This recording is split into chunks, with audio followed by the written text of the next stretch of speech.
in fact, we've had the exact opposite. As just to briefly recapitulate, um, uh, on October 7th, in the context of this festering conflict that I summarized at the beginning, Hamas launched an unprecedented attack into southern Israel. That same day, Israel began with a military campaign into the Gaza Strip that is now increasingly described as a genocide. And in January of this year, both Israel and Hamas accepted a proposal that would have resulted in a durable ceasefire, a comprehensive exchange of captives, an Israeli withdrawal from the Gaza Strip, and a surge in humanitarian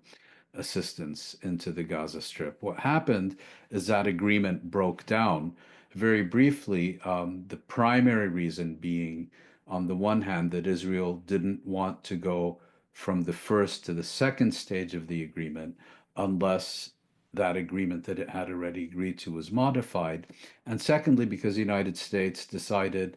that it was better to allow Israel to seek to change the agreement as opposed to placing pressure on Israel to implement the agreement as it had been already agreed. And so what we've had now is, in fact, a very marked deterioration of the situation in the past 2 weeks. When Israel resumed its intensive bombing of the Gaza Strip last week, we had the single deadliest day in the occupied Gaza Strip since 1967, I believe, where over 400 people, approximately half of them children, were killed within the space of 24 hours, and it's been intensifying ever since. That doesn't mean it's going to keep intensifying, but at present, there aren't really many signs that this is coming to an end. And just as importantly, as I pointed out in response to a previous question, all these discussions and negotiations that are going on now are almost exclusively focused on